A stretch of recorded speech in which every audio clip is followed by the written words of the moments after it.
Hey there guys, welcome back to PIVX Class. Today we have coin supply explained super fast. There are actually two coin supply related terms we'll cover today. They are coin supply and total coin supply. The first, coin supply, is the current number of coins in existence for any given cryptocurrency. In the case of Bitcoin right now, there are over 17 million Bitcoins in existence. This is important because it affects how you interpret the value of a currency. Bitcoins are currently worth over $6,000 each. That seems like a lot, but if you consider that there really aren't that many Bitcoins compared to the trillions of US dollars out there, you start to realize why Bitcoin costs so much per unit.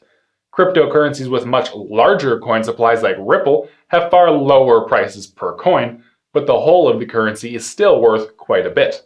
Now, the other term we have to cover is total coin supply. This can also be called max coin supply. With Bitcoins, this max supply is 21 million Bitcoin. After that, no new Bitcoin will be made, ever. The reason that they do this is to put a limit on inflation. If you want a currency to truly be a store of value for the rest of your lifespan, new ones cannot be made every year forever. Bitcoin and many other cryptocurrencies understand this, and so they put a limit on how many coins will be created. Now, hold up though. You'll find out soon that PIVX does not have a total coin supply. I bring it up because it flies in the face of what I just told you. But there is a reason for this. When you make transactions with a cryptocurrency, there are small fees. These are usually paid out to the miners or stakers of a coin. Those are the people that process your transactions. In the case of PIVX, however, they are simply destroyed.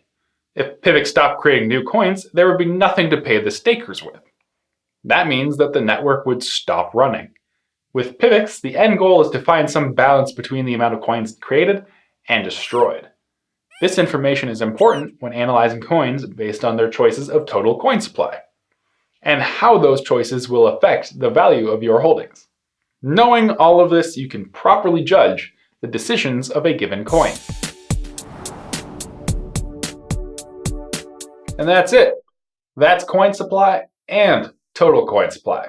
If this video was informative and/or helpful, please do leave us a like and share the video. It helps the channel out a lot. Thank you for tuning in. I love having you here, and I will see you in the next PIVX class.